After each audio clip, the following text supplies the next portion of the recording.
नमस्कार दोस्तों, article study पर आपका स्वागत है। मैं अभिषेक और आज हम डिस्कशन करने वाले हैं इंडिया के फिजिकल फीचर्स में। हम इंडिया के ग्रेट नॉर्दर्न प्लेन्स के बारे में, उत्तर के विशाल मैदान के बारे में आज हम डिस्कशन करने वाले हैं। हम देखेंगे इसमें कि इसका जो उत्तर के विशाल मैदान का निर्माण कैसे हुआ, इसका विस्तार कहाँ तक है और इसका जो विभाजन है, जो इसका वर्गीकरण है, वो कैसे क्लासिफिकेशन इसका किया गया है और ये कहाँ से कहाँ तक इसका एक्सपेंशन है।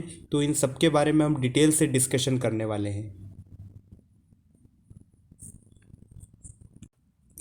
ये जो आपके सामने मैप है, इसमें आप देखिए, ये जो वाला रीजन है ये पूरा उत्तर का विशाल मैदान है, ये ग्रेट नॉर्दर्न प्लेन्स है। और ये इधर हम आ जाता है हमारा थार का डेजर्ट, और ये पूरा जो है ये पाकिस्तान तक ये विस्तारित है, एक्सटेंड होता है पूरा। तो इसमें हम सबसे पहले देखते हैं इसका फॉर्मेशन कैसे होता है। तो इसके फॉर्मेशन की अगर हम बात करते हैं तो ये जो सिंधु, गंगा, ब्रह्मपुत्र जो और इनकी जो सहायक नदियाँ होती है, ट्रिब्यूटरीज होती है, इनके द्वारा हिमालय से जब ये बहुत स्पीड से आती है, एकदम ढलान से आती है, तो इनके साथ में ये सेडिमेंट लेके आती है, अवसाद लेके आते हैं, और वो धीरे धीरे जम जाते हैं। निक्षेपण, अवसादों के निक्षेपण से इनका निर्माण हुआ है पूरा। और हम देखते हैं कि इसकी जो लंबाई है वो 3200 किलोमीटर के आसपास इसकी लगभग लंबाई है। ये पूरा ये यहाँ तक एक्सटेंड होता है। और इसकी चौड़ाई की अगर हम बात करें तो 150 से 300 किलोमीटर के आसपास इसकी पूरी विड्थ है। तो इस प्रकार से इसका ये पूरा एरिया ये इंडिया के अंदर यहाँ पर आता है। और ये काफ़ी उपजाऊ मिट्टी होती है यहाँ पर, और उपयुक्त जलवायु होती है, और पर्याप्त मात्रा में यहाँ पर पानी मिलता है। तो कृषि के विकास में बहुत सहायक है ये। एग्रीकल्चर की दृष्टि से अगर हम देखते हैं इसको, तो ये बहुत ही उपयोगी है। और इसके भौतिक लक्षण के आधार पर, फिजिकल फीचर्स के बेसिस पे इसको 5 भागों में इसको क्लासिफाई किया गया है। जैसे कि हम भाबर, तराई, बांगर, खादर और डेल्टा। आइए हम नेक्स्ट स्लाइड में इसको देखते हैं। ये आपके सामने जो इमेज है, ये हमारा हिमालय, ये हिमालय वाला रीजन हो गया। इसके बाद में आप जस्ट देखेंगे भावर वाला एरिया आ गया। ये बड़े पत्थर होते हैं इसमें, भावर वाले एरिया में। जो शिवालिक, जो हमारा आउटर जो हमारा हिमालय है, आउटर हिमालय के जस्ट फुटहिल में ये हमारा जो नदी सिंधु, गंगा और ये जो सेडिमेंट जो लेके आते हैं, तो ये यहाँ से क्या करती है, जब ये हिमालय से निकलती है तो इसका ढाल के कारण, तीव्र ढाल के कारण ये पूरा स्पीड से आती है। और स्पीड से आने के कारण ये अपने साथ में बड़े वाले पत्थर, कंकर पत्थर और बजरी को साथ में लेके आती है। तो इसके द्वारा ये देखिए आप पूरा इमेज के अंदर, ये पूरा इसके अंदर ये दिया हुआ है कि कैसे पत्थर जमा हो जाते हैं। और इसी के कारण इसकी जो हम बात करें इसकी लंबाई की, तो 8 से 10 किलोमीटर का ये एरिया होता है। ये पूरा, ये जो पूरा एरिया होता है ये 8 से 10 किलोमीटर का एरिया होता है। और इसमें जो कंकड़ पत्थर होते हैं, तो जो पानी होता है, जो नदी होती है, वो इसके नीचे आ जाती है। ये पूरी इसके नीचे आ जाती है। तो यहाँ पर जो होता है ये अदृश्य हो जाती है, डिसअपेयर हो जाती है। यहाँ पर रिवर, जो भी हमारी गंगा वगैरह होती है, वो डिसअपेयर हो जाती है, जिसके कारण हमें यहाँ पर पानी दिखाई नहीं देता, हमें नदी दिखाई नहीं देती है। और देखते हैं एग्रीकल्चर की दृष्टि से भी, कृषि की दृष्टि से भी ये उपयुक्त नहीं होता है। तो इसके बाद में आप देखेंगे ये वाला रीजन, तराई वाला रीजन, ये तराई वाला रीजन आता है। ये भावर के बिल्कुल दक्षिण में होता है, इसके साउथ में ये पूरा आता है, ये वाला एरिया। और इसमें हम देखते हैं कि बारीक कंकड़, पत्थर, रेत और चिकनी मिट्टी होती है इसमें। और इसकी जो लंबाई की अगर हम बात करें तो 10 से 20 किलोमीटर का एरिया बेल्ट होता है। और इसमें तराई क्षेत्र में नदियाँ दिखाई देने लगती हैं। फिर ये यहाँ से जब रिवर हमारी आती हैं तो ये पूरा ऊपर आ जाती है। फिर यहाँ पे हमको पूरी तराई वाले रीजन में हमको दिखाई दे देती है रिवर। उसके बाद में इसमें जैसे कि यहाँ से भावर वाले एरिया में, जैसे हमारी जो रिवर थी वो बहुत ही स्पीड से आई थी और पूरा ढलान के कारण, यहाँ तराई वाले एरिया में आने पर पूरा समतल एरिया होता है, जिसके कारण नदी का जो पानी है वो पूरा बिखर जाता है, पानी बिखरा हुआ होता है। और इसमें यहाँ की जो मिट्टी होती है वो, उसमें मॉइस्चर रहती है, उसमें हमेशा नमी रहती है। तो इस कारण यहाँ पे कि बड़े बड़े घास दिखेगी आपको, कम से कम 5 से 6 फीट हाइट की घास यहाँ पर दिखाई दे। हमारे जितने भी नेशनल पार्क्स होते हैं, जैसे कि हमारा कांजीरंगा है, जिम कॉर्बेट है, ये सभी नेशनल पार्क इसी एरियाज़ के अंदर आते हैं, तराई वाले रीजन में, बेल्ट में। ये जो आप देख रहे हैं ये वाला ऐसी घास होती हैं, और इसी रीजन के अंदर ये बड़ी घास होती है और पूरा समतल एरिया आ जाता है, और कुछ वेजिटेशंस कई प्रकार की होती है। ये हमारे नेशनल पार्क्स में जो वन्य जीव होते हैं, तो ये सब इसी रीजन के अंदर आते हैं, तराई वाले रीजन के अंदर।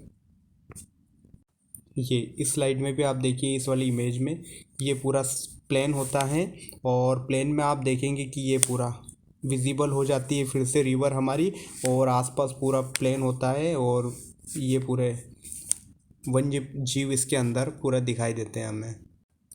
और ये चावल, गेहूँ, इनके लिए फसल, गन्ना, इनकी फसल के लिए उपयुक्त एरिया होता है, बेल्ट होता है पूरा।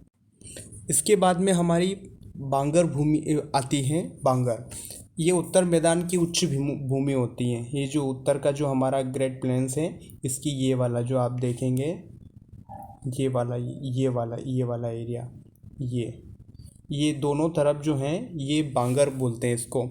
ये जो पुरानी जलोढ़ मिट्टी होती है, एल्यूवियल सॉइल होती है, ओल्ड एल्यूवियल सॉइल होती है, उसके सेडिमेंटेशन से ये बनता है, उसके जमाव से ये बनता है।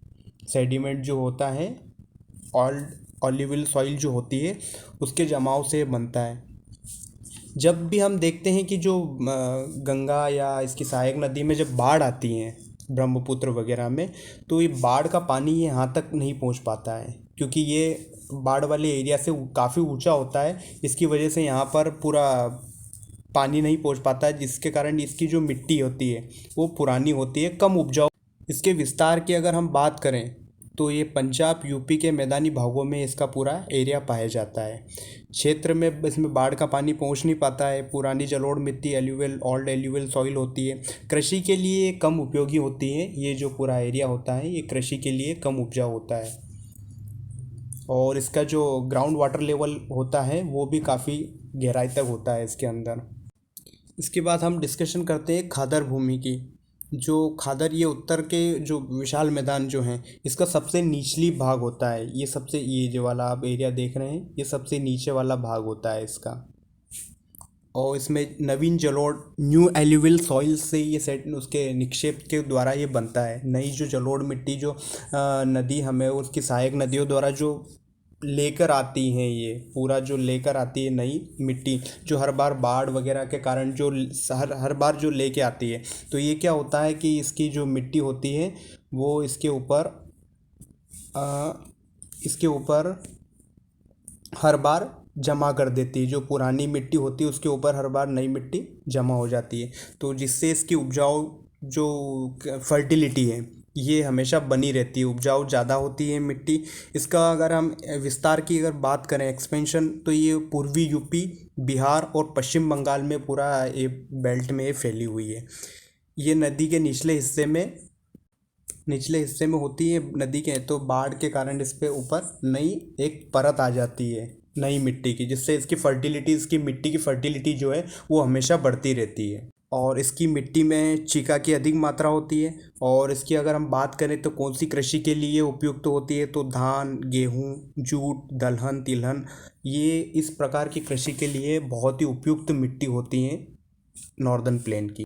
ये इस वाली इमेज में आप देखिए, ये हमारे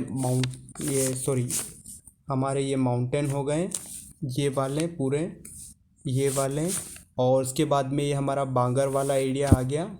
ये जो बड़े पत्थर जो इस रिवर अपने साथ लेके आती है, उसके बाद में हमारा तराई वाला जिसमें बड़ी घास होती है। घास के बाद में फिर ये जो एरिया है जो आप ये वाला देख रहे हैं, ये खादर का है, जो कि रिवर्स अपने साथ हर बार फ्लड के साथ में जो ये लेके आती है, नया सेडिमेंट जो भी अवसाद लेके आती है वो इसके ऊपर हर बार आ जाता है। तो इसकी जो उपजाऊ होती है, मिट्टी की उर्वरक शक्ति होती है, वो हमेशा बनी रहती है और ये ज़्यादा उपजाऊ होती है। और जहाँ तक ये इस एरिया में दोनों तरफ ये बाढ़ का पानी नहीं पहुँच पाता है, तो जिसके कारण जो एल्यूवियल जो जलोढ़ हैं वो नई मिट्टी यहाँ तक नहीं आ पाती है, जिसके कारण इसकी उपजाऊता धीरे धीरे उपजाऊ शक्ति कम हो जाती है। तो इस प्रकार से आप इमेज में आप देखिए कि बाढ़ के कारण कि जो इमेज ये आती हैं, ये यहाँ पर सेडिमेंट जमा हो जाती है, जिससे इसकी उपजाऊ बनी रहती है और यहाँ तक पानी नहीं पहुँच पाता, जिससे इसकी उर्वरक शक्ति धीरे धीरे कम हो जाती है। साथ ही आप ये बांगर जो वाला जो ये बेल्ट होता है उसकी आप इमेज देखिए, ये बड़े बड़े पत्थर ये लेके आती है अपने साथ, ये वाले, जिसमें जो पूरा जो हमारी रिवर होती है वो पूरी अदृश्य हो जाती है, पूरी दिखाई नहीं देती है इसके अंदर। देखिए बड़ी रिवर पूरी डिसअपेयर हो गई है, हल्का हल्का दिख रही है, पूरी डिसअपेयर हो जाती है इसके अंदर रिवर, और फिर से जैसे ही तराई वाला रीजन आता है और फिर से वो विजिबल हो जाती है। उसके बाद में हम बात करते हैं डेल्टा की। तो डेल्टा क्या होता है, ये जो खादर वाला जो एरिया होता है, खादर भूमि वाला जो रीजन होता है, बेल्ट होता है, उसका ही जो बड़ा हुआ भाग होता है, एक्सपेंशन उसका एरिया होता है, वही ये जो आप देखेंगे यहाँ पर इसका विस्तार हो जाता है, खादर भूमि का विस्तार होता है। ये निचली गंगा जो वैली होती है गंगा रिवर की, ये यहाँ पर इस वाले एरिया में ये पूरा आता है। ये दलदली एरिया होता है पूरा, और आपको पता है कि इसके अंदर मैग्रोव जो वन होते हैं, मैग्रोव फॉरेस्ट होते हैं, मैग्रोव वन पाए जाते हैं इसके अंदर, पूरा दलदली होता है ये पूरा एरिया। और अगर हम ग्रेट प्लेन्स की अगर हम बात करें कि इसकी जो प्रादेशिक आधार पर इसका जो क्लासिफिकेशन किया गया है, इसको 4 भागों में मेनली इसको डिवाइड किया गया है। एक हमारा ये हो जाता है पंजाब का मैदान, फिर ये गंगा का मैदान हो जाता है, और राजस्थान वाला ये थार का डेजर्ट हो जाता है, और एक हमारा ये ब्रह्मपुत्र वाला रीजन हो जाता है, ब्रह्मपुत्र का मैदान। तो ये 4 इसको प्रादेशिक आधार पर इसका वर्गीकरण किया गया है। बात करते हैं हम अगर पंजाब के मैदान की, तो इसका विस्तार भारत पाक दोनों में इसका विस्तार है, पाकिस्तान में भी इसका विस्तार है और भारत में भी, और ज़्यादा इसका पार्ट जो है वो पाकिस्तान में है। और इसमें अगर हम देखते हैं बारी और बिस्ता दोआब क्षेत्र में ये पूरा रीजन आता है। बारी और बिस्ता दोआब क्षेत्र, दोआब किसे कहते हैं, 2 नदियों के बीच का जो बेल्ट होता है, जो क्षेत्र होता है, उसको हम दोआब कहते हैं। और साथ ही हम बात करते हैं जो गंगा का मैदान है, इसका विस्तार यूपी, बिहार और पश्चिम बंगाल तक पूरा इसका, ये आप यूपी, ये बिहार और ये वेस्ट बंगाल आप देखेंगे, इसका यहाँ तक पूरा विस्तार होता है। और इसको भी 3 पार्ट में, जैसे ऊपरी, मध्य और निम्न गंगा का मैदान, ये 3 भाग में इसको डिवाइड किया गया।